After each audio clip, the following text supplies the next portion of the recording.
Alors bonjour, dans cette capsule, on va voir comment créer une feuille de style paramétrable dans Shopify. Mon nom est Kevin Filto et je vous guide vers l'autogestion de votre commerce en ligne. Alors donc, si on va dans l'interface d'administration de Shopify, on peut aller dans notre online store et dans Thème, on peut aller dans Customize. Et ici, on va voir qu'on peut configurer les sections et on a aussi Theme Settings. Si on clique sur Theme Settings, on va voir qu'on peut aller modifier certaines couleurs, certains paramètres de couleurs et autres, là, par exemple des polices de caractères, etc.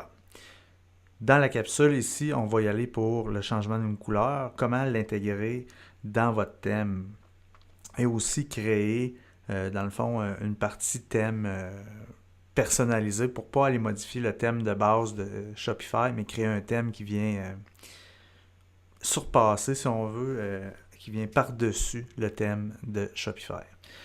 Donc, pour ça, il va falloir aller dans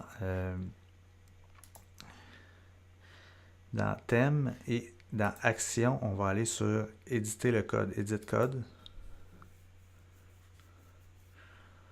Là, ici, on voit à gauche tous les fichiers qui servent à faire fonctionner, si on veut, l'affichage de Shopify. Tout est personnalisable.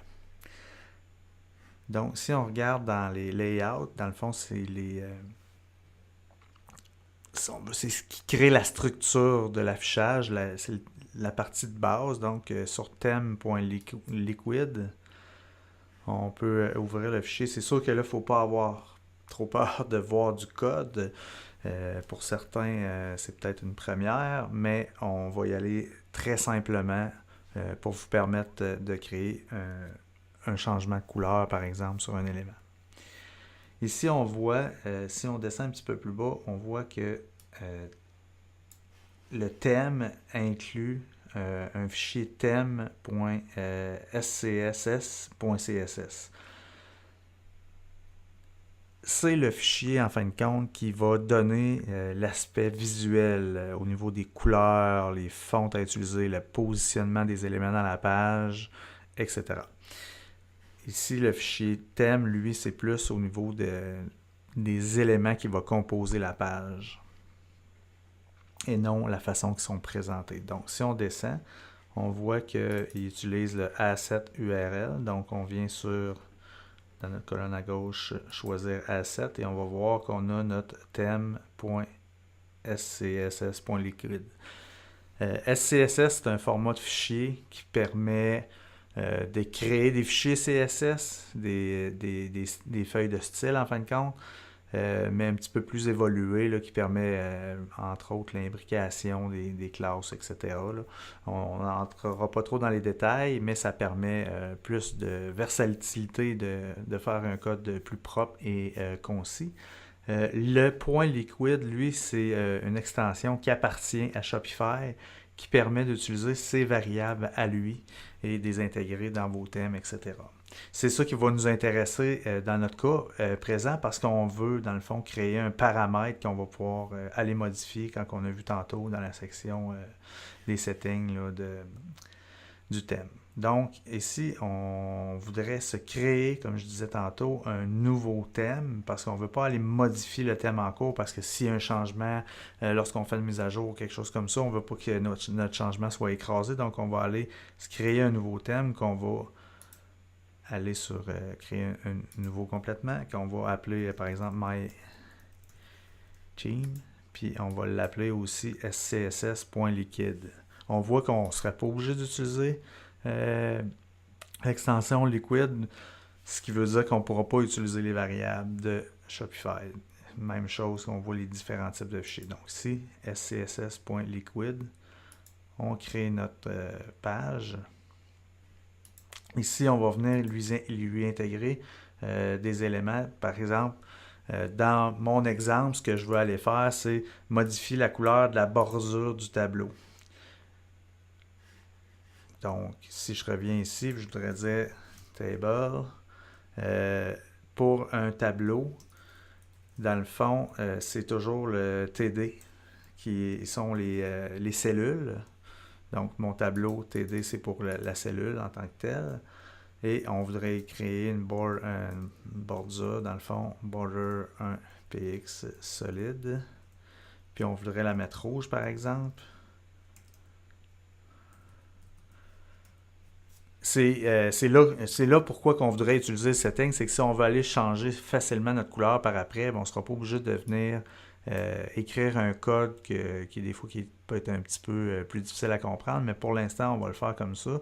Ce code-là, dans le fond, c'est toujours séparé en trois. Dans le fond, il y a 6 numéros. Donc, les deux premiers, deux du centre, 3. C'est RGB, donc rouge, green and blue. Donc, rouge, vert et bleu. Et c'est une valeur qui est de 0 à 255, mais exprimée en hexadécimal. Puis en hexadécimal, on va toujours compter 1, 2, 3, 4, 5, 6, 7, 8, 9. Mais là, on ne tombe pas à 10, on tombe à A, B, C, D, E, F. Après ça, on tombe à 10. 11, 12 et ainsi de suite. Donc, 0 à 255 s'exprime de 00 à FF.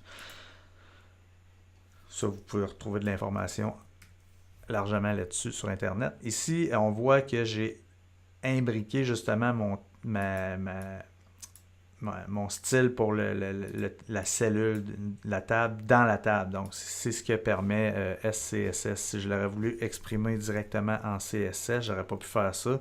Il aurait fallu que je l'exprime en une seule ligne, dans le fond, etc. Ce qui ne me permet pas de rajouter des classes à imbriquer une dans l'autre. Là, ici, je fais mon exemple. Je peux enregistrer mon thème. Et si je vais voir sur ma page, ça ne fonctionnera pas parce que je n'ai pas déclaré que je voulais intégrer ma propre feuille de style dans le thème. C'est ce qu'il faut venir faire à l'instant. Donc, dans le thème.liquid, je vais voir ici que j'avais thème.css qui est chargé ici. On peut facilement juste recopier ça et le modifier pour mytheme. Ce que ça va faire, ça va charger le thème par défaut qui vient de Shopify et ensuite ma feuille de style qui vient surclasser dans le fond le thème de Shopify. Donc si le thème de Shopify, comme dans mon cas, a déclaré que le tableau avait une ligne de 1 pixel gris quelconque, ben moi si je veux l'avoir rouge, il faut que je vienne mettre mon thème à la suite.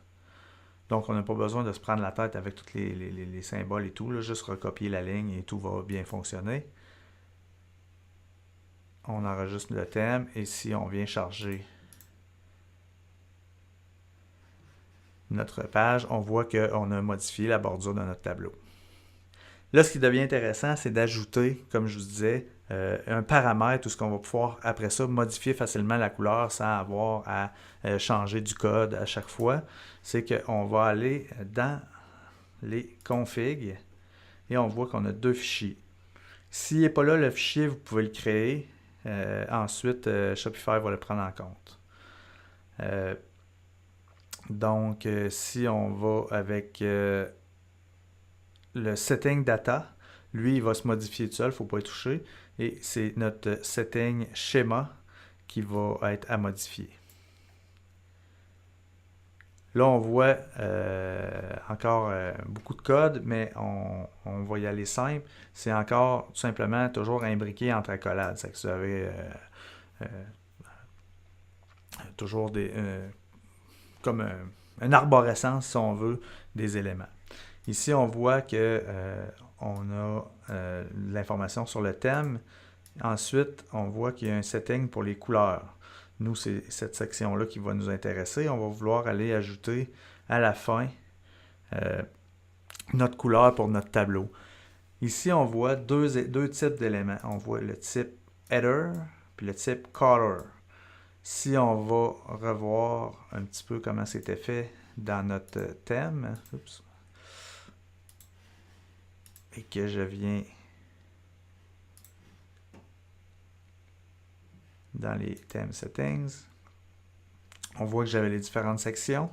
Si je vais voir dans mon document, j'ai la section color, la section typographie, la section je les ai passés. Section médias sociaux, les favicons. C'est que si je regarde, j'en ai peut-être passé un là. Non, ils sont tous là. C'est que je vois que j'ai mes éléments ici. Le checkout, je pense que lui, il se fait automatiquement. Là. Il est automatiquement ajouté par Shopify. Les autres, c'est à nous de les définir. On peut les définir, il y a ceux de base, mais on peut en ajouter. Donc, si je voudrais ajouter dans Color, je vois aussi que j'ai différentes sections. Text and Buttons, Image Overlay, puis Background. C'est que si je vais voir encore une fois dans mon document de Settings, en haut complètement, je vois que j'ai ma section Color et je vois les headers qui est Text and Button. Là, si je descends puis je cherche header quelque part, Image Overlay, header Background. Donc, moi, je voudrais me rajouter, par exemple, un bloc complet avec les caractéristiques pour mon tableau. Donc, je pourrais venir tout simplement recopier cette partie-là, juste pour éviter de réécrire tout le texte, et le changer pour Table.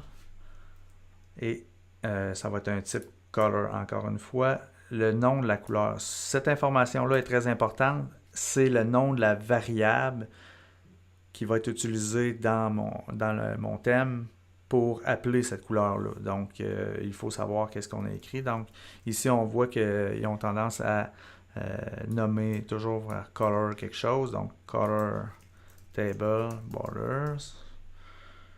Et le label, c'est ce qui va être affiché dans le fin de compte quand on va voir ici. C'est le titre qui va être affiché pour la couleur. Donc, ici, on va dire, ça va être borders. Et ici, on peut définir une couleur par défaut. Donc, on pourrait dire, par exemple, si c'est tout 0, 0, 0, ça va être noir. Et on peut juste se souvenir de Color Table Border, enregistrer le tout. Ici, évidemment, si on va voir le résultat, il n'y aura pas de changement parce qu'on n'a pas utilisé notre variable. C'est toujours le rouge qu'on avait défini tout à l'heure. Donc, on retourne dans notre thème MyTheme Liquid et on va créer une variable CSS, SCSS, qui va être appelée ici et qui va appeler la variable qu'on a créée dans notre fichier de setting. C'est sûr que ça a l'air complexe, mais vous pouvez revenir à reprendre la vidéo. Dans le fond, c'est que le format SCSS permet de créer des variables. Donc, on pourrait créer une variable color table border, 2 points, et lui dire, donc, par exemple, on pourrait faire quelque chose. On pourrait dire bleu à la place. Et appeler cette couleur-là. Appeler la variable. Donc, si on voudrait utiliser la même couleur pour différents, c'est là que ça devient utile, pour différents éléments dans notre feuille de style, ben, on n'est pas besoin de réécrire la couleur. C'est que après, on veut faire le changement, on peut le faire très rapidement. On enregistre. On peut venir voir ce que ça donne.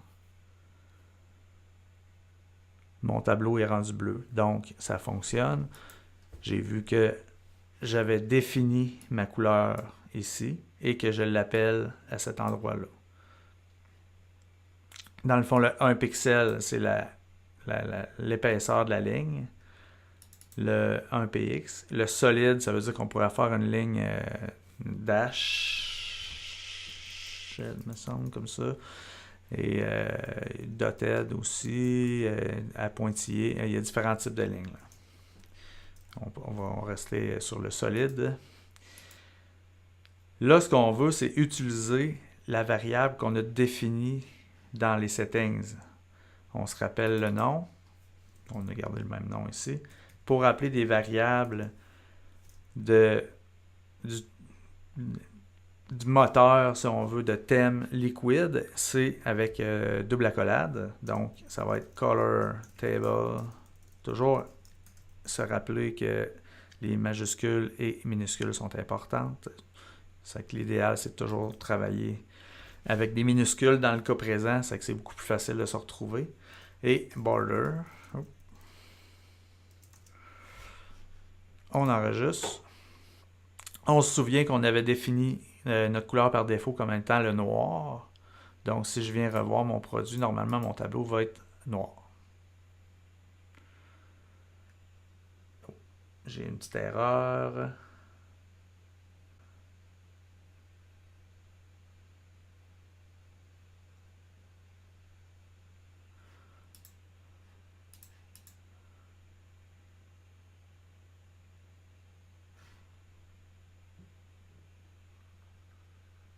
Oh, il manque le... Juste pour qu'ils comprennent exactement qu'est-ce que j'appelle, c'est settings. Il faut toujours mettre settings, point. J'enregistre. Et ici. Mon tableau est venu rouge parce que j'avais...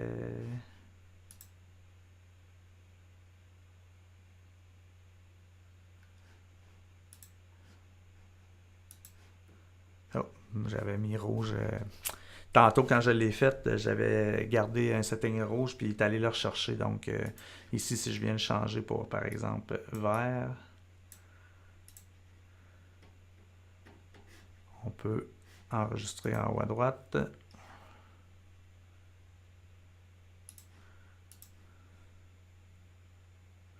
Et le mettre vert.